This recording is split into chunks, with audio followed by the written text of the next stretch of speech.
박수로. 안녕하세요. 반갑습니다. 만나 뵙게 돼서 너무 반갑고요. 예전에 제가 제조업을 오산에서 했었는데 그때도 오산대학교 학생들이 한번 방문을 했던 적이 있어요. 공장 방문. 예, 그래서 그때도 이런 성원의 박수를 제가 많이 받았는데 이게 청춘의 심볼이에요. 박수를 많이 쳐주면 얘기하는 사람이 너무 신나가지고 본전 다 나와요. 내가 갖고 있는 노하우를 그다음에 경험을 다 공유할 수 있는데 이게 산만해지면 아니면 안 들어주면 말을 할 수가 없어요. 저는 제일 큰 꿈을 가지고 있었던 게 전원 생활에 대한 꿈이 있었고요. 그래서 한 15년 전서부터 계속 돌아다니면서 찾다가 찾은 게 양지입니다. 요 앞이 저희 집이고요. 여기는 저희 집에서는 장동건이 임페리얼 술 광고를 한번 찍었고, 성동일이 자기 아이들 둘을 데리고 와서 홍희 장군 광고를 찍었어요. 그러니까 광고 업계에선 굉장히 알아주는 단지인데 아주 예뻐요. 제가 어렸을 때 꿈꿨던 그 단지예요, 여기가. 그래서 많이 발품 팔아서 다녔는데, 전원 생활에 이제 정착을 한 게 여기로 정착을 한 거고, 수원에서 이쪽으로 이사 온 지가 13년 정도 됐습니다. 무만동에서 살고 있었고요. 첫 번째 꿈이었던 전원 생활을 하면서 농사를 짓고 텃밭을 가꾸고 강아지를 키우고 이런 거 너무 좋은 거예요. 근데 그거 다 좋은데 겨울에는 할 게 없어요. 농사는. 겨울에는 정말 너무 길어요. 한국의 겨울은 6개월 이상의 겨울이라서 텃밭을 가꿀 수가 없어요. 그래서 그동안 뭐를 할까를 생각을 하다가 남편하고 같이 요 앞에다 조그만 농막같이 아주 작게 지어서 당신과 나의 놀이터를 한번 만들어 보자. 그래서 여기다 이제 짓기 시작을 했어요. 근데 커졌죠. 판이 좀 커진 거예요, 지금. 워낙은 우리가 빵에 대해서 잘 몰랐기 때문에 충분히 더 공부하고 연습하고 그러고 나서 이제 내놓으려고 아주 작게 시작을 하려고 했는데 이 책을 만나게 되면서 제가 조금 바꾼 거예요. 이 책을 우연찮게 이 책이 와 닿았어요. 그래서 이걸 읽고 여기 완전히 이게 이제 너무 좋아서 이 사람의 철학이 너무 좋아서 갔어요, 여기를. 이 책을 쓰신 분이 유명한 건축가하고 시골 빵집 주인이 주고받은 편지 내용인데, 그래서 겨울에 홋카이도 근처에 이 진도몰이라는 빵집이 홋카이도에서 한 2시간 거리예요. 근데 이제 그냥 가기에는 비용도 만만치 않잖아요. 그래서 패키지 상품을 찾았죠. 나사 연구원들도 못 푼다는 그 패키지 가격이 장난 아니게 좋은 거잖아요. 한국은 정말 좋은데 그냥 항공권 끊는 것보다는 하나 투어인지 모두 투어에서 패키지 상품 중에서 그쪽 가는 거를 찾아가지고, 가기 전에는 얘기 안 하고 있다가 인솔자가 반대해요. 여기서부터 얘기하면 여행사에서 용납을 안 하니까 개인 행동을. 거기 가서 그날만 딱 하루 저희 개인적인 비즈니스가 있으니까 조금 시간을 할애해달라고 따로 별도로 움직였어요. 그래서 이제 이 집을 가봤죠. 정말 아무것도 없는 허허벌판에 일본의 삿포로나 홋카이도 쪽은 너무 눈이 많이 쌓여 있어요. 온 천지가 눈인데 옆에 민가도 없고 아무것도 없어요. 눈 쌓인 그냥 요테이산, 거기는 정말 유명한 스키장이 많은데 요테이산 밑에 있는 아주 작은 그런 빵집이에요. 정말 작아. 아무것도 꾸민 것도 없어요. 그런데 가봤더니 딱 요 사이즈예요. 저희 사이즈인데 딱 도착했더니 부부가 일을 하면서 매장만 공개를 해요. 사진도 못 찍게 하고, 그 다음에 오픈하지 않아요. 화장실조차도. 그러니까 그렇게 많이 사람들이 온다는 거예요. 거기를. 그 먼 곳인데도 불구하고. 그리고 왜 그렇게 오냐면 이 사람이 이 책으로 인해서 유명해진 것도 있지만 이 두 부부가 빵을 만드는 철학이 있어요. 집을 지을 때도 철학이 있고. 그래서 이 사람은 원래는 프랑스에서 공부를 한 요리사였어요. 요리사였는데 일본에 돌아가서 셰프로 일을 하다가 그 근처에 있는 프렌치 레스토랑에서 일을 하다가 자기가 독립하고 싶어서 나와서 가마를 자기가 이렇게 벽돌 쌓아가지고 가마를 자기가 제작했어요. 그래서 거기서 자기 돈이 없으니까 자기 집에서 한 부분 5평 정도의 면적에 여기를 매장으로 쓰고 그 밖에 가마를 자기가 만들어 놨는데 그 가마가 고열에 견디지를 못하는 거예요. 그래서 깨지고 부서지고 그리고 이제 비 오는 날은 비도 새고 그러니까 이 사람이 자기가 공부했던 프랑스에 가서 프랑스의 최고로 좋은 빵 화덕을 주문을 하고 들어와서 건축가한테 내가 돈이 없으니까 설계비를 줄 수 없다. 난 빵으로 구워서 평생 당신한테 설계비를 줄 테니까 설계를 좀 해달라. 나는 이런 상황이다. 그냥 자연 재료를 가지고 빵집을 짓고 아주 자연 친화적으로 빵집을 지어서 내가 와이프하고 아이 하나 키우면서 평화롭게 자연에 순응하면서 살고 싶다. 그걸 충분히 설명해서 얘기해 줬더니 건축가가 그거를 받아들여서 몇 번을 왔다 갔다 하면서 서로 조율을 해가지고 지은 집이었어요, 그게. 그래서 이제 오히려 책으로 인해서 훨씬 유명해진 경우죠. 우리나라에서 번역이 돼서 나올 정도면, 그러니까 그런 허허벌판에도 빵집이 들어서서 확고한 어떤 자신감으로 한다면 생산이 있다는 거예요. 거기서 저희는 많이 힌트를 얻었어요. 그래서 들어와서 이게 원래는 저희가 텃밭으로 쓰기 위해서 쓰였던 밭이에요. 이게 밭이었어요.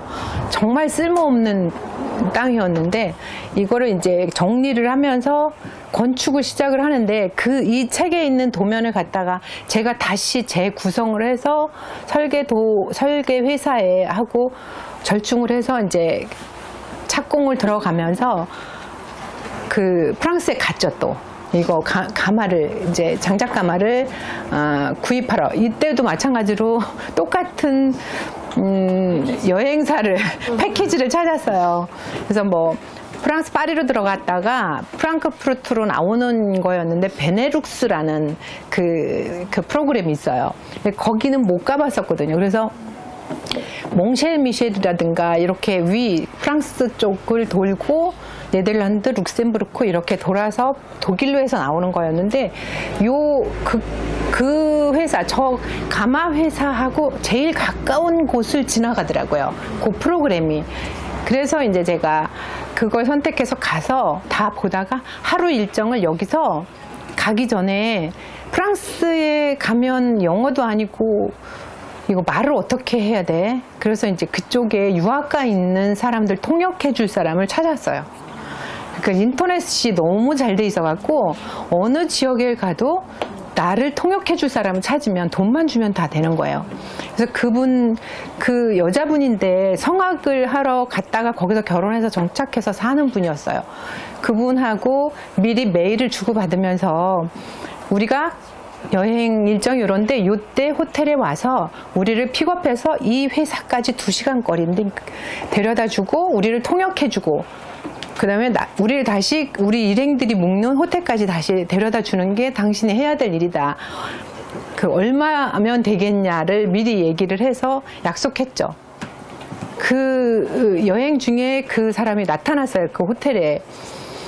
너무 그 통역에 있어서는 조금 미숙한 거예요. 그래서 저희가 잘 못 알아들었어요. 그날 이제 그 화덕을 보러 가서 프랑스 사람들이 말하는 거를 우리한테 100%, 80%도 아니고 50%도 못 알아들은 거예요, 거의. 어쨌든 하여튼 그렇게 해서 거기서 옵션을 계약하고 어떻게 했으면 좋겠다, 우리가 어떤 형태였으면 좋겠다라는 걸 보고 거기를 전부 그 회사를 시찰을 해봤죠. 프랑스는 워낙 주식이 바게트잖아요. 그러니까 어느 동네를 가나 저런 빵집이 다 있는 거예요. 특히 북부, 동북부 알자스 지역, 스트라스부르크 그쪽은 동네 하나만의 빵집을 허용한대요. 허가를 내준대요. 하나만. 그러니까 미용실과 빵집은 하나인데 그러면 내가 맛없으면 어디로 가요? 그랬더니 다른 동네로 가는 거는 인정한다. 그런데 이 마을에 2개의 빵집은 안 된다는 거예요. 그래서 하나의 빵집을, 저 화덕을 쓰는 하나의 빵집을 가서 봤어요. 이제 인구가 많지 않은 알자스 지역에 와이너리가 많은 그 동네였는데 아주 시골이죠. 그런데 프랑스 아저씨가 총각 하나 데리고 바게트를 구워요. 너무나 저렴하고 싸게, 너무 맛있게, 풍미 있게, 그러면서 아무런 꾸밈 없이 그냥 화덕에다 불 집어넣다가 손님 오면 포장해서 팔고, 포장지도 없어요. 이런 비닐을 쓰지 않아요. 다 포장지 종이로 자기가 갖고 와야 돼요. 그 다음에 잔돈도 없어요. 그냥 각자 알아서 잔돈 갖고 와야 돼요. 그렇게 평화롭게 정말 맛있게 국민의 주식을 빵집에서 구워지고 있더라고요. 그래서 그걸 보고 많이 우리가 깨달았어요. 정말 주식이 될 수 있고 빵이 밥이 되고 끼니가 될 수 있는데 우리나라 빵은 너무 잘못되어 있는 거예요. 이 주변에 오천이라는 저쪽에, 이천 쪽에를 가보면 빵 공장이 있어요. 빵이 공장에서 나와요. 공장에서 나오는데 들어가는 순간 향이 이상해요. 거기 빵을 생산하다가 조금이라도 기 떨어진 거나 이런 거는 별도로 비품으로 해서 팔아요. 싸게. 그래서 이렇게 보면 그 공장에서 파리바게뜨도 있고 뚜레쥬르도 있어요. 다 공장빵을 먹고 있는 거예요, 우리가. 그래서 빵을 사다 놓으면 일주일이 돼도 썩지 않고 곰팡이가 안 피고 먹으면 속이 불편한 거예요. 왜냐하면 우리는 정책적으로 주식을 싸게 해야 된다는 이상한 관념이 아직까지 있어서 정부 관리자들이 밀가루 수입을 최저등급만 들어오게 돼 있어요. 정책적으로 저등급이 들어와서 우리가 먹는 게 한 포에 거의 15,000원 정도의 밀가루로 만들어지는 빵을 우리가 먹는 거예요. 사료값이에요, 거의. 너무 심각한 거 아니에요. 그러니까 빵을 먹으면 소화가 안 되고 부글거리고 그 다음에 아토피가 생기고 아이들한테 먹일 수가 없잖아요. 그래서 고민해봐야 돼. 끼니가 되고 밥이 돼야 되는데 끼니가 아니라 여기서만 단 거, 국적불명의 무슨 토핑을 얹어서 달고 자극적으로 다 만들어놨어요. 그러니까 공장에서, 식빵 공장에서 만들어서 뚜레쥬르 파리바게뜨, 그 다음에 베이글 공장에서 만들어서 또 파리바게뜨 뚜레쥬르 이렇게 가는 거예요. 그걸 여기서 사 먹는 거죠, 우리는. 이게 거기서 만들어준 줄 알고. 그러니까 어떤 분이 그런 얘기를 하더라고요. 끔찍한 게, 빵을 사다가 모르고 다용도실에 넣었는데 얘가 모르고 뒤로 이렇게 떨어졌는 걸 모르고 안 먹고 한 보름 만에 꺼내 봤는데도 그대로 있다는 거예요. 있을 수가 없는 일이.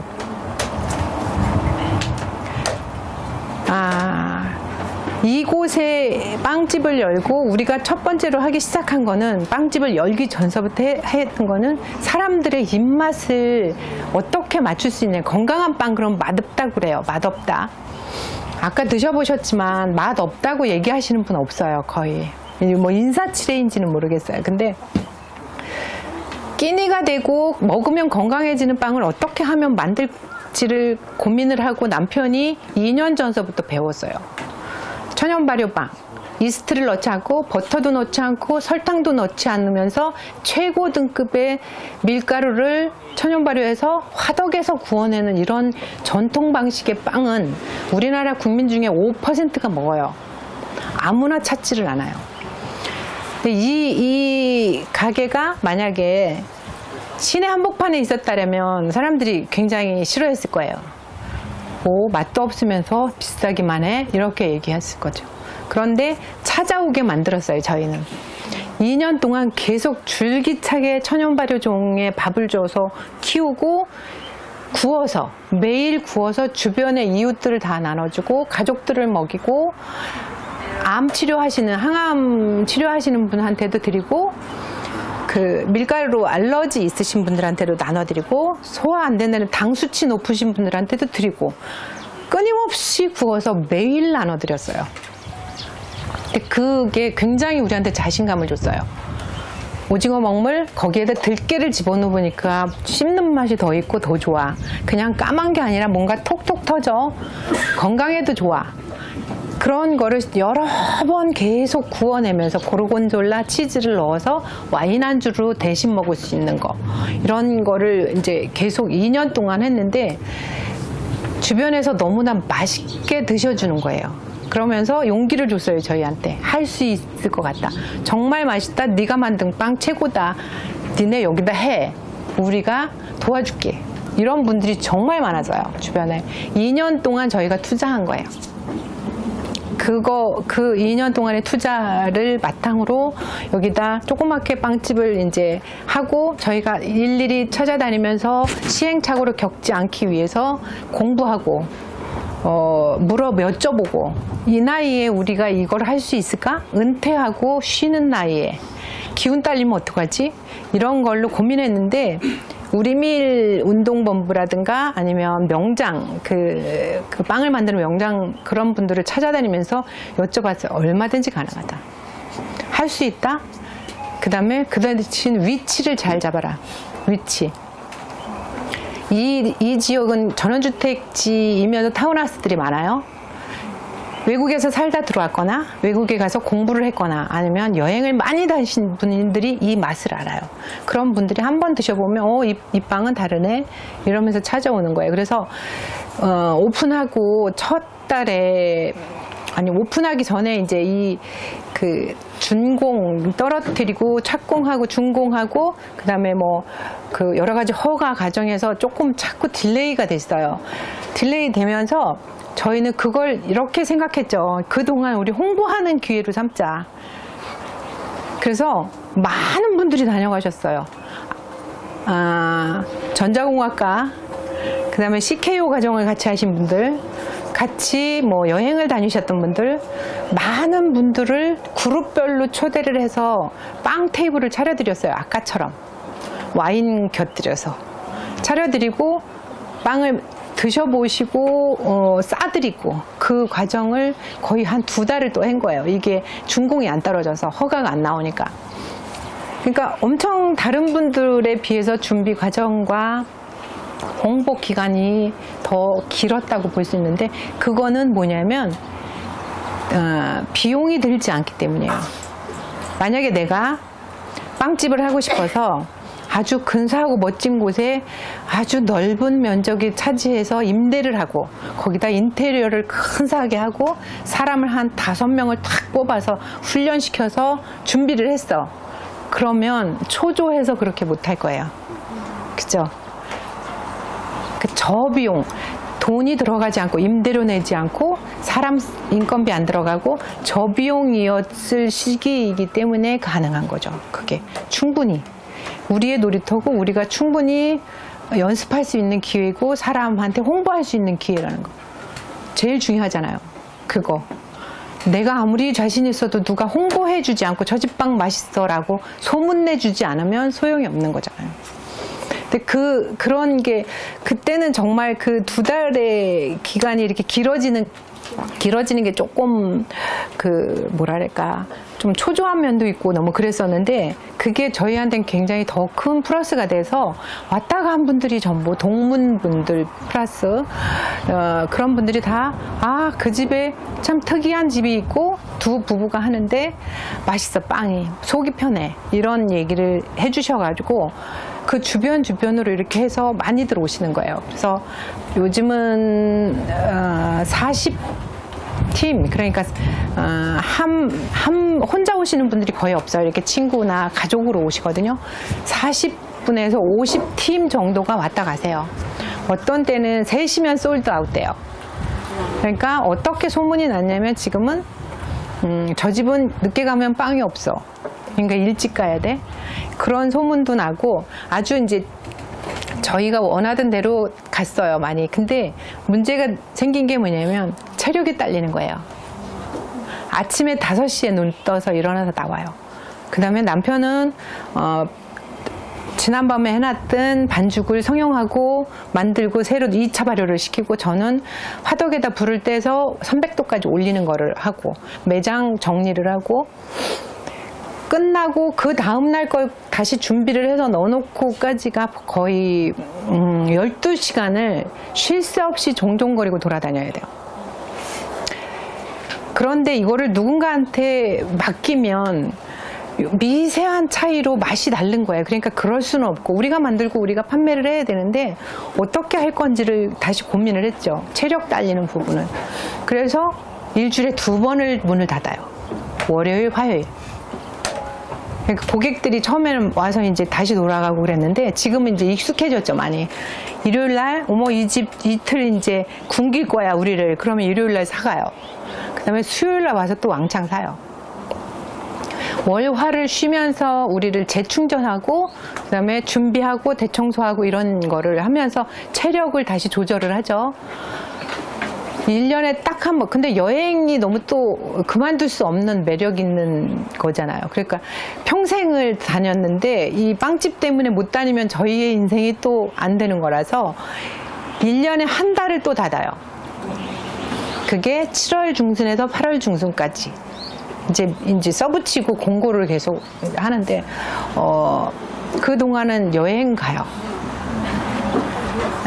못 다녔던 곳을 이제 가는데, 그 충전하고 일찍 닫고 일주일에 2번 쉬고 솔드아웃 되면 닫고 언제든지 그냥 들어가요, 집으로. 그러니까 그렇게 하지 않으면 길게 할 수 없어요. 지치니까. 그래서 그 체력적인 부분은 이제 그렇게 하면서 가고 많이 익숙해졌죠. 지금 6개월 가까이 됐어요. 6개월이 돼 가는데 이제 둘 다 몸살 나서 낸 걸 꼽을 정도는 아니에요. 그래서 많이 조절이 되고,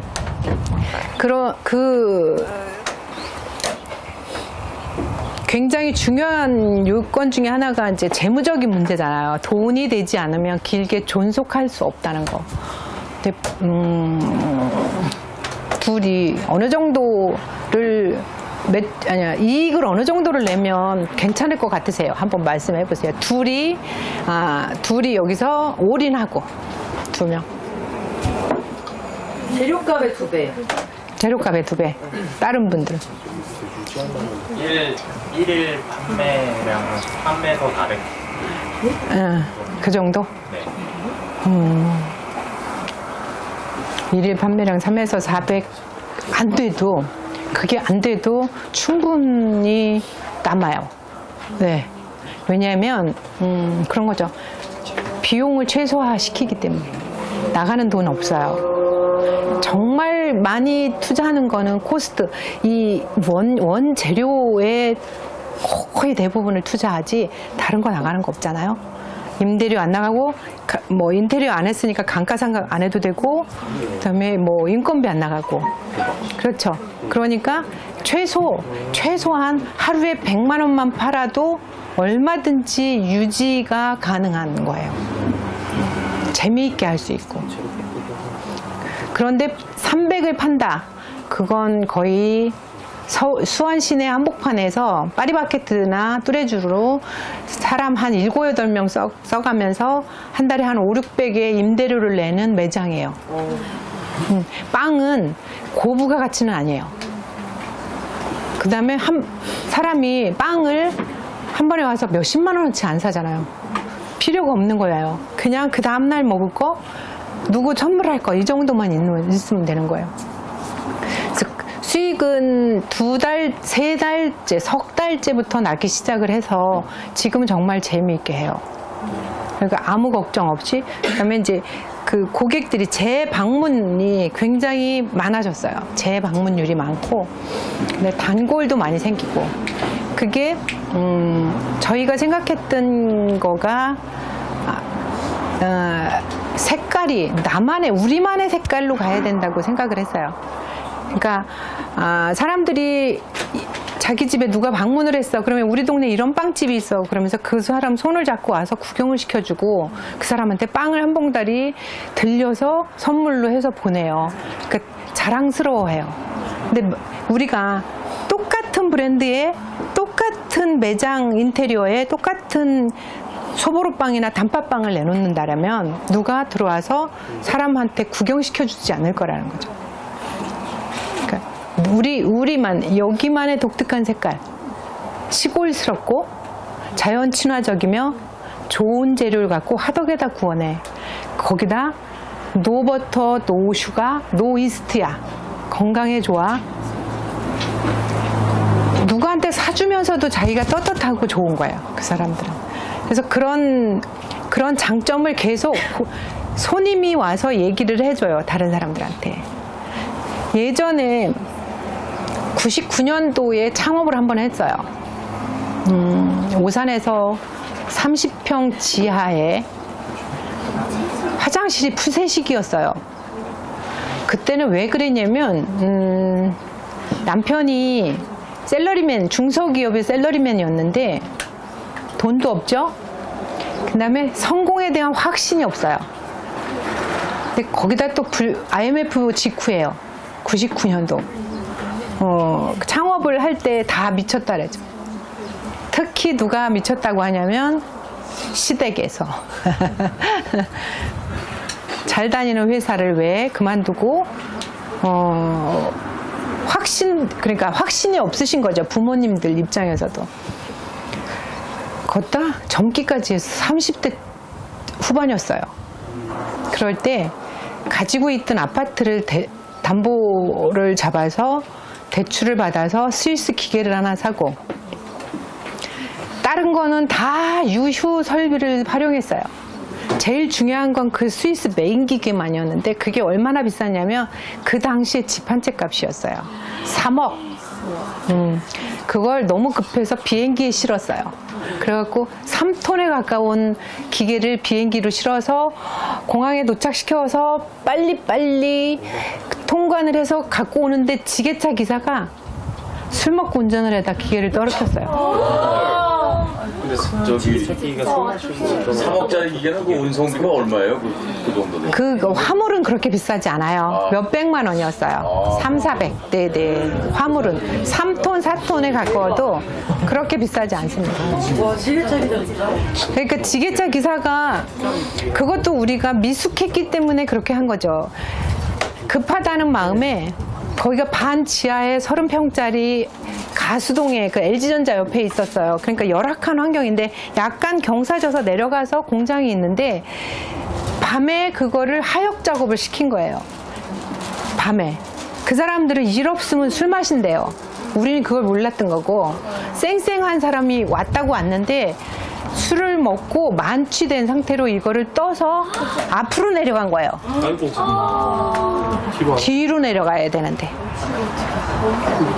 근데 정말 그때 만약에 그게 드레싱 기계랑 메인 기계랑 두 개가 포장이 돼 있는데 완전 똑같았어요. 겉모습은. 근데 박스를 딱 뜰 때 메인 기계를 뜨지 않고 드레싱하는 기계를 이 사람이 뜬 거예요. 온 거야. 그거는 사실 그렇게 비싼 것도 아니고 쉽게 고칠 수 있는 거였거든요. 그래서 천만다행히 그거 하나만 떨어뜨리고 메인 기계는 못 내린 상태에서 도망갔어요. 이 사람은. 근데 경찰이 당연히 왔죠. 그 경찰이 그 사람을 이제 데리러 간 거죠. 다시 잡으러. 이제 혈중 알코올 농도 측정을 해야 되는데 도로교통법 위반이 아니기 때문에 그거를 그 사람한테 뭔가를 물을 수 없대요. 우리가 만약에 제조업으로 뼈가 굵은 사람이었다면 그런 실수는 안 했죠. 그때 그 당시에 화성경찰서장이 그런 말씀을 하셨어요.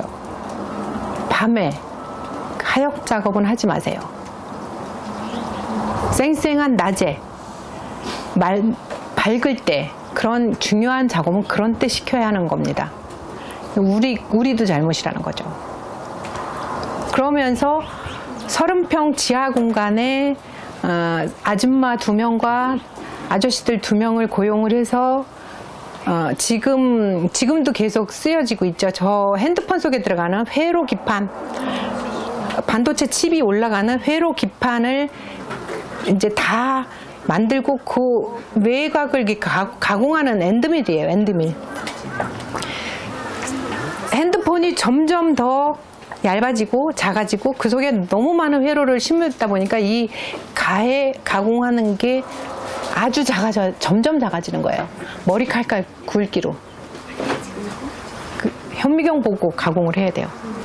그 재료는 텅스텐 카바이드라고 아주 강한 재료고, 그걸 스위스 기계로 가공을 해서 그게 LG전자, 삼성, 대덕전자, 영테크라는 이런 PCB 회사들한테 들어가는 건데, 그거는 아무도 생산을 안 했어요. 한국에서 다 수입이었어요. 독일, 일본, 미국에서 전량. 그 하나의 바가 저희가 생산하기 전엔 3천 몇백 원씩 했대요. 바늘이에요, 바늘. 굵기가. 저희가 생산에 딱 들어가니까 값이 떨어졌어요. 왜냐면 국산화 시킬 거니까. 근데 아무도 안 써줘요, 우리 거를. 왜냐면 검증이 안 돼 있으니까. 아무도 안 써줘요. 엄청 잘 해줄 것 같은 사람들이 써주지 않아요. 왜냐면 품질에 문제가 생기면 자기가 책임져야 돼. 근데 괜히 그거 바꿔서 조금 싸다는 이유로, 국산이라는 이유로 바꿨다가 그 독방 내가 쓰게 돼. 그러니까 담당자들이 안 움직여요. 그래서 정말 피가 마르는 경험을 했어요. 직원들 월급은 줘야 되고 월세는 내야 되는데 돈이 통장에 잔고가 하나도 없는 거예요. 은행이라는 데는 너무 웃겨요. 비가 오면 우산 뺏어가고, 비 안 오는 날, 햇빛 쨍쨍한 날 우산 받쳐줘요. 내가 필요해서 찾아가면 지점장이 뒤통수 보이면서 도망가요. 왜냐면 위험하니까. 아무것도 없으니까. 그런 경험을 했죠. 그런데 버틸 수 있었던 건 최소한으로 갔기 때문이에요. 만약에 30평 지하가 아니라 200평짜리 공장에 에쿠스 하나 뽑아갖고 기사 하나 데리고 다녔으면 그 다음 달로 저희는 문 닫았어야죠. 그 당시에 인터넷 방송을 창업했던 수원의 어느 분이 잘 나갔어요. 그 당시에는 인터넷 방송이. 저희 공장을 방문하겠다고 찾아오셔서 이런 얘기를 하셨어요. 창피하다. 좀 번듯하게 좋은 데서 그 차도 좀 좋은 거 뽑고 공장도 좀 좋은 데다 얻지, 월세 좀 더 내고. 좀 창피하다는 거예요. 외국 사람들 오면 어떻게 보여줄 거냐 이렇게 얘기해요. 실리를 따지지 않는 거죠. 그 사람은 겉모습 그런 걸로 본 거죠. 그래서 속으로 그런 생각을 했어요. 그래, 우리는 안 망할 자신이 있어. 중간에 문 안 닫을 자신이 있어. 왜냐하면 알뜰살뜰 조금씩 늘려가면 되니까. 나가는 게 없으니까 버티면 돼. 밥솥을 공장에 갖다 놓고 밥을 해줬어요. 직원들 것까지 내 것까지. 사 먹을 돈도 없으니까. 그래도 월급은 제 날짜에 딱딱 줬어요. 밤새 잠을 못 자는 거 뒤척뒤척 하면서. 내일 나갈 돈이 이건데 어떻게 해야 되지? 수입하는 게 또 있는데 어떻게 해야 되지? 그런 걸로. 그래도 어떻게 규모가 크지 않았기 때문에 잘 왔어요. 99년도, 2000년도는 김대중 정부 시절이에요. 여성 기업인에 대한 플러스와 벤처 기업을 육성시키기 위해서 뭔가를 줬던 때예요.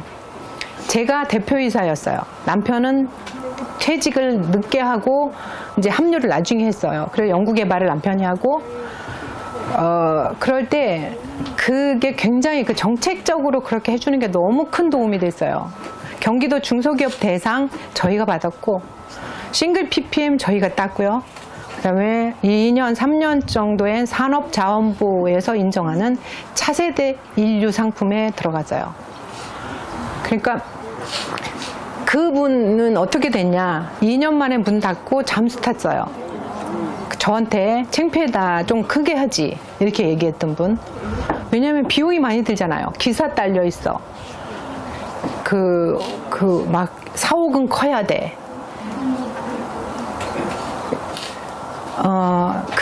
그거를 똑같이 저희는 경험을 했기 때문에 이거를 창업하면서도 조금이라도 염려는 되는 게 없었어요. 왜냐면 알거든요. 최소한의 비용으로, 최소한의 공간으로, 최소한의 비용으로 마음을, 열정을 다해서 다른 색깔로 뭔가를 한다면 승산이 있을 것이다, 분명히. 그리고 우리가 평생 할 수 있을 것이다 라고 생각을 했어요. 자신이 있었죠.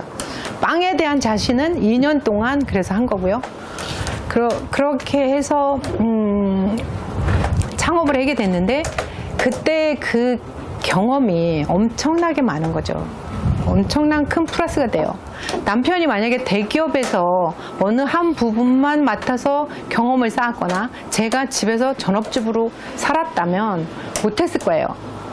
중소기업의 열악한 중소기업에서 산전수전 공중전 다 겪은 거예요. 남편은 외국에서 바이어 오면 일요일 토요일 없이 나가서 그 사람들 데리고 픽업해서 돌아다녀야 돼. 그때는 없었어요. 우리 애들 둘 키우는 동안 목욕 한 번 못 시켜줬어요, 남편이. 그 다음에 일정 부분, 한 부분만 알고 있었다면 모르는데 우리 남편이나 저나 전체적으로 다 돌아가는 걸 봤어요. 회계, 홍보, 다른 기타, 영업, 그 다음에 뭐 여러 가지 요소죠. 생산 관리, 품질, 고객 관리 다 봤잖아요. 그렇기 때문에 창업할 수 있었어요. 마찬가지예요. 나는 지금 이 대기업에 목숨 걸고 전부 다 줄 서잖아요. 몇백 대 1, 뭐 몇십 대 1, 막 난리를 치고. 나중에 내가 뭔가를 하고 싶으면 중소기업에 가서 경험을 쌓는 거 좋은 일이라고 생각을 해요. 다 해볼 수 있어요. 정말 다 해볼 수 있어요. 그 다음에 거기서 배우는 게 너무 많아요. 물론 급여의 차이 때문에 힘들었어요. 왜 어른들이 이제 시골에서 올라오세요. 아들네 집에 온다고. 오시면 서울에 오셨으니까 모시고 뭐 롯데월드도 한번 가야 되고 뭐 한강 유람선도 한번 태워드려야 되잖아요. 그 시절에 월급이 32만 원이에요. 84년도에 6년도에 어른들 왔다 가시고 한 며칠 있으면 월급이 바닥나요. 그러니까 그 정도로 형편없는 급여였죠. 그렇지만 그거보다 훨씬 많은 경험을 쌓았어요. 그리고 언젠가는 내가 내 일을 할 것이다 라고 생각을 하고 염두에 두고 살았죠. 그 중에서 하나 찾은 게 틈새였어요. 남들이 대기업에선 요거를 만들기는 하지만, 만들 수는 있지만 대기업에서 그렇게 투자하기에는 이 시장이 너무 작아. 개인들은 기술이 없어. 그냥 일반인들은 기술이 없어요. 그 틈새를 노린 거죠. 그 틈새. 그래서 수입 대체 100%를 하고 우리가 일본을 먼저 공략을 해서 일본에서 먼저 우리 거를 사가기 시작을 하니까 삼성이라든가 LG라든가 PCB 업체, 심텍, 영테크, 대덕전자 이런 데서 일본에서 사갔어? 그럼 우리도 쓸 수 있어. 가지고 와봐. 이렇게 됐고 그게 잘 팔리니까 저만 보면 도망가던 그 기업은행 은행 지점장님이 어느 날 찾아오셨어요. 조건 없이 10억짜리 마이너스 통장을 만들어 드리겠노라고. 필요 없다 그랬죠. 필요 없습니다. 그런 은행하고는 거래하고 싶지 않습니다. 거의 석고대죄하는 심정으로 찾아온 거예요. 잠재력을 아니까. 독보적이었거든요. 4년 동안 정말 처음에 그 30평짜리 지하에서 시작해서 딱 1년 만에 200평짜리 오산에 있는 다른 공장으로 갔어요. 이사를 하고 다시 또 2년 만에 청계리 기흥에 있는 1000평짜리 땅을 받았어요. 산업단지를. 급속도로 성장을 했죠. 정말 그 낮과 밤을 모르고 살았어요, 거의. 그런데 빨리 지치더라고요. 그게 너무 쉬지 않고 달려서. 제일 가슴 아픈 게 우리는 3교대를 할 수밖에 없어요. 장비가 비싸니까. 장비를 세웠다 다시 세팅하는 시간이 너무 많이 걸리는 거예요. 그래서 365일 거의 24시간을 돌려요.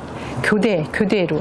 그러면 집에 가서 자다가 우리 공장 쪽에서 무슨 소리가 들려요. 앰뷸런스 소리나 뭐 소방차 소리. 그러면 기절을 하고 깨는 거야.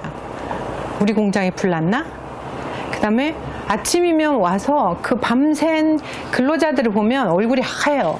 밤을 샜으니까. 그게 너무 가슴 아픈 거예요. 24시간 하는 건 할 짓이 아닌 것 같은데 그 산업의 특성이 그런 걸 어쩌겠어요. 그래서 계속 하면서 이제 상승 곡선을 쫙 타는데 국제 정세가 규모의 경제로 갈 수밖에 없었어요. 우리가 그 기계 3억짜리 기계 스위스 기계를 한 대를 가지고 시작을 했는데 나중에 24대인가까지 들렸거든요. 그런데 대만에를 가보니까 수백 대가 깔리는 거예요. 그러면 우리가 경쟁이 안 되잖아요. 베트남도 가보고 다 다녀봤어요. 그곳에 가서 중국에서 청도는 막 계속 들어오라고 우리가 다 지원해 줄 테니까 들어오라고 계속 그랬죠. 그런데 갈 수가 없었어요. 거기 가서 그 말도 안 통하는 곳에 가서 무슨 고생스러운 것도 있지만 직원들이 따라가지 않잖아요. 규모의 경제로 가는 순간에 24대가 아니라 수백 대를 깔아야 되고 계속 이제 이 반도체 경기하고 PCB 경기는 계속 상승 곡선을 타니까 스트레스가 막 오는 거예요. 이거는 달리는 그 사자의 덩어리 탄 기분이에요. 내릴 수도 없고 뒤로 돌릴 수도 없고 쓸 수도 없어요. 근데 그 스트레스가 둘 다 굉장히 지치게 만드는 거죠. 그래서 남편하고 상의를 했어요. 44살에 44살 정도 됐을 때 우리 그만하자. 이거를 정말 우리 직원들을 잘 데리고 가서 자본력 있고 규모의 경제로 갈 수 있는 분이 맡아서 할 수 있도록 우리 그만하자. 그리고 그 증권시장에 내놨어요. 저희 회사를. 사람들은 다 그러죠. 그렇게 잘 되는 회사를 왜 내놔? 그렇게 잘 되지 않으면 누구도 거들도 안 보죠. 남도 다른 사람도 이익이 돼야 되는 거죠. 그래서 증권시장에 내놨어요. 그리고 네오티스라는 그 자본력 가진 후발주자가 우리의 기술과 영업력과 고객을 다 가져가고 우리 직원까지 몽땅 포괄 양수도 해서 이제 M&A 했어요. 그리고 딱 끝내고 10년 이상을 여행만 다녔어요. 여행만. 거의 이슬람 쪽을 빼면 거의 다 다녔을 거예요. 그러니까 이제 너무 덧정없다래죠. 너무 지친 거예요. 둘 다. 그래서 우리가 만약에 누군가가 창업을 한다면 지치지 않게 해라. 지치면 길게 할 수 없어요. 정신적으로 지치고 육체적으로 지치면. 그게 24시간 365일 하는 산업이기 때문에 지칠 수밖에 없는 거죠. 그래서 그런 부분 때문에 많이 이걸 창업하는데, 빵집을 창업하는데 물론 고부가가치는 아니죠. 그렇지만 빵집을 창업하는데 굉장히 큰 도움이 됐어요. 중소기업에 다녔던 거, 그 다음에 한번 제조업을 했던 경험, 그 다음에 이게 그렇게 작게 갈 수 있었던 거, 알뜰살뜰 할 수 있는 거, 이런 게 전부 다 도움이 됐고, 이것도 마찬가지로 틈새 시장이에요. 여기도 대기업에서 손을 댈 수가 없어요. 천연 발효는 밀을 당화시켜 가지고 만드는, 자기들이 속에서 효모가 커 가지고 얘들이 볼륨을 만들고 빵을 만들어요. 그런데 이거를 대량으로 만들 수 없어요. 다음 주에 어느 대학에서 교수님들하고 교직원들을 위해서 125세트의 우리 집 빵이 이제 주문이 들어왔어요. 총장님이 주문하신 거예요. 어버이날. 그 이상은 받을 수 없는 거예요, 우리는. 그게 정말 최고예요. 왜냐하면 일일이 다 천연 발효 종을 더 키워서 반죽을 해서 2차 발효시켜서 화덕에다 구워내야 되는데 그렇게 대량으로 갈 수가 없잖아요. 그런 거. 그렇기 때문에 큰 기업에서 손을 안 대요. 돈이 안 되죠. 작으니까. 어떤 사람이 저한테 와서 뭐든 하면 왜 이렇게 잘 돼? 나는 뭐를 하면 좋을까? 이런 얘기를 해. 물어봐. 뭘 할지를 찾지 말고 어떻게 할지를 찾아라. 치킨집을 하더라도 남하고 다른 뭔가를 할 수 있으면 해도, 카페를 차리더라도 남하고 똑같은 브랜드로 똑같은 모습으로 똑같은 커피를 하려면 하지 말아라. 확실하게 차별화시켜. 나만의 색깔을 갖고. 그렇지 않으면 여기를 안 보러 오죠. 정말 제일 중요한 거는 그 다음에 인간관계예요. 우리도 열정, 그 다음에 학습, 투자 전부 다 중요하죠. 인간관계가 좋지 않고 맺어진 게 없고 사람들 주변 사람하고 좋지 않으면 길게 갈 수 없고 성공할 수 없어요. 내 주변에서 나를 응원하고 나를 지지해주는 사람이 많으면 성공으로 가야 돼. 아, 재수없어 이러는 사람 많으면 안 봐도 뻔한 거예요. 가족하고 제일 중요해요. 가족, 부모님, 형제, 자식들. 가족들이 지지해주지 않는 사업은 할 수가 없어요. 그거 우리 지금 저 주방에 이거 만들어서 내놨던 게 딸이에요. 딸은 프랑스 요리를 전공했어요. 르꼬르동에서. 딸이 며느리하고 아들하고 전부 다 총출동을 해서 지금 여러분들한테 빵을 구워서 내놓고 다 한 거예요.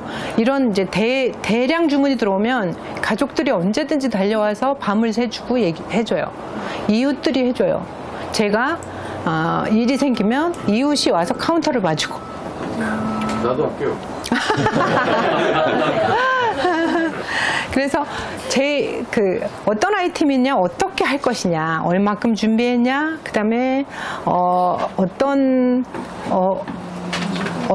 라이프 스타일의 그 일을 쉬어가면서 할 거냐, 조절을 할 거냐, 다 중요하죠. 근데 제일 중요한 거는 인간관계라는 거. 여기 계신 이 스승님과 교수님과 친구분들이 나중에 35년, 30년 후에 나를 전폭적으로 지원해주는 사람이 돼 있을 거예요. 그렇게 만들어야 돼요. 다. 그게 재산이에요. 엄청난 큰 재산. 멘토가 없으면 할 수가 없어요. 협력해주지 않으면 할 수가 없어요.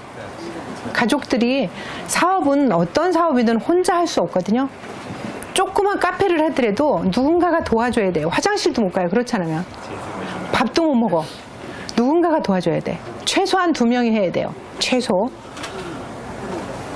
그런 도움을 주는 사람이 많냐? 나를 지지해주는 사람이 많냐가 자본, 그 외의 시간, 열정, 건강 그런 거보다도 훨씬 더 위에 있어요. 더 크게. 예전에 창업해서 하던 공장에서는 그러니까 30평에서 200평으로 옮겨갈 때 사람도 늘렸지만 37명이 됐어요. 나중에 직원이 37명이 사람도 늘어나서 구내식당도 가져야 되고 그 다음에 기계도 더 들여와야 돼서 면적이 넓어져야 돼요. 속으로 굉장히 힘들잖아요. 왜냐하면 1년 만에 가는 거니까. 그랬더니 어떤 고객이 화신전자라는 청주에 있는 고객이 어느 날 통장으로 조건 없이 돈을 쏴줬어요. 그분은 계속 쓰는 거예요. 몇 천만 원어치를 계속 쓰는 회사였는데 자기가 쓰지 않은 거를 미리 선입금 시켜준 거예요. 그리고 우리 이사하는 날 떡 먹으러 왔다면서 들리셨어요. 뭐라고 얘기했냐면 이사하려면 돈이 많이 들을 것 같아서 미리 입금시켜 드렸다고. 감동이죠. 그런 분이 어디 있어요? 그런 분이 우리 회사를 성공시키고 우리를 이만큼 자라게 하고 크게 하는 거죠. 그런 사람들이. 근데 그거는 정직하게 진솔하게 최선을 다해서 갖고 왔기 때문이고, 그런 저희가 이제 빵집을 하면서 이거는 그 남편의 비즈니스이자 내 비즈니스이기도 하지만 이거는 남편의 놀이터예요. 평생 가족을 위해서 일을 해온 남편이 이곳에서 친구들을 만나고 저녁이면 와인 한잔 하고 언제든지 와. 그리고 빵 구워서 대접할 수 있고. 그래서 그런 놀이터로 제가 해줬어요. 근데 저 화덕은 사실 너무 비싸잖아요. 1억이에요.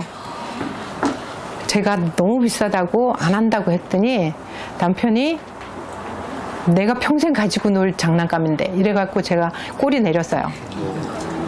평생 가지고 놀 장난감. 전기 오븐 업체 전시회를 나가보면 카페 베이커리 전시회가 있어요. 그 전시회를 나가보면 전기 오븐을 만드는 업체에서 제일 크게 부르짖는 게 우리는 화덕에서 굽는 빵의 맛을 가깝게 갔다. 최종은 화덕이에요. 화덕. 인테리어로 막 화려하게 안 하고 거기에 투자를 했어요. 화덕. 그리고 바깥에 쌓여있는 장작이 20톤이에요. 내년에 쓸 미리 말리는 중인 거고요. 우리 빵집의 이름이 딜라의 정원입니다. 혹시 딜라라는 말을 아시는 분 계세요? 딜라. 네? 딜라의 정원. 딜라. 딜이라는 허브가 있어요. 제가 제일 좋아하는 허브인데 저 가운데 팔각형의 상자 텃밭에 심어져 있는데 아주 작아요. 딜. 치유라는 뜻을 가졌어요. 딜. 치유. 그거를 먹으면 치유가 돼요. 치유. 소화불량이라든가 몸에 좋은 거죠. 그 딜은 어디에 쓰냐면 연어 요리에 많이 쓰이고 감자 요리에도 많이 들어가요. 그걸 유럽식 발음으로 딜라라고 해요. 그래서 딜라의 정원, 치유의 정원, 허브의 정원, 그런 뜻으로 그거를. 그래서 이거 이제 빵집 이름 지을 때도 막 산으로 갔다 바다로 갔다 몇 번 왔다 갔다 했어요. 양지 바른 빵집도 나왔다가. 그랬더니 어떤 분이 양지 바른 치과가 있어서 안 된다면서 적극 반대를 해가지고 이제 그러면 최종으로 제가 그랬죠. 이 사람 저 사람 말 듣지 말고 내 기준으로 가자. 딜라, 내가 좋아하는 딜, 치유, 치유의 정원, 치유의 빵. 그걸로 가자. 그래서 딜라의 정원이라고 했고요. 이 공간은 남편과 저의 놀이터이면서 제2의 인생의 꽃을 피울 곳이고요. 저희 목표는 전국에서 제일 유명하고 건강한 맛있는 빵을 굽는 특별한 명소가 되는 거예요. 그래서 누구나 다 와보고 싶어하는 공간. 작지만 정말 건강한 빵을 굽는다. 그게 저희 목표고, 나는 궁극적으로는 전국에 마을마다 하나씩 이런 빵집이 생겼으면 좋겠다는 거예요. 꼭 프랑스 화덕 아니어도 천연 발효로 우리 밀로 노버터 노슈가 좋은 재료 써서 구워내는 빵집 얼마든지 할 수 있어요. 배우기만 하고 내가 열정만 있고 그렇다면 작은 공간에서 발판이어도 좋고 다 있어요. 택시 타고 양지에서 딱 들어오는데 택시기사가 여기 내려주세요 빵집 앞에. 그분이 저한테 뭐라냐면, 아니 이런 데다 빵집을 내면 된단 말이냐. 무슨 그런 자신감.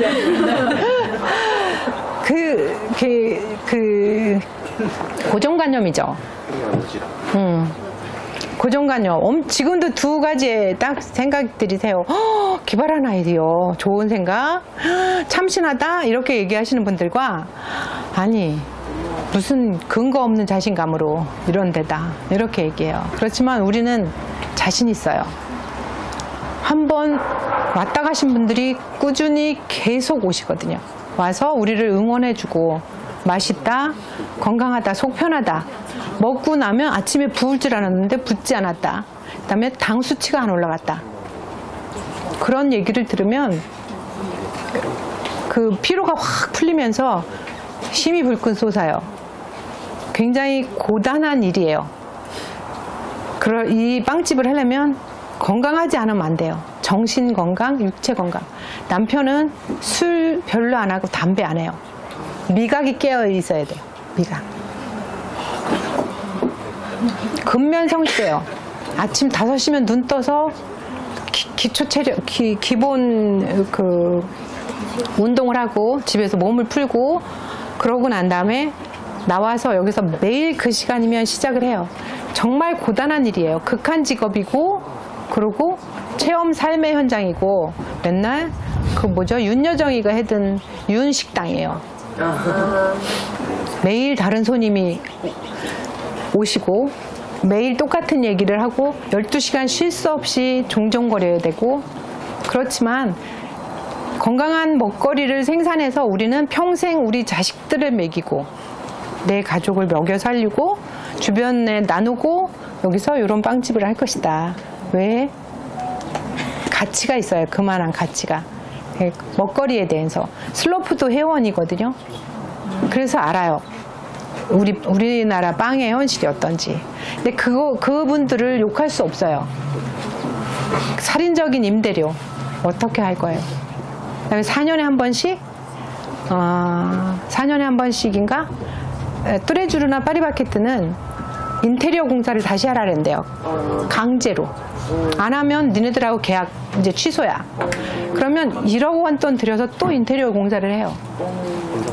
본사가 그렇게 갑질을 하는 거죠.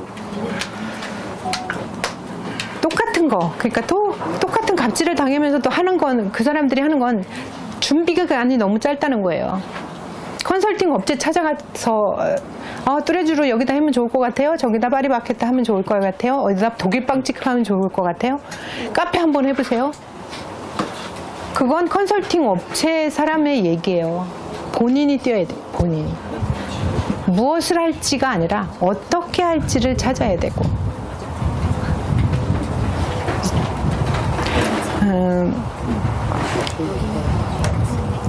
이번에 여행 갈 때는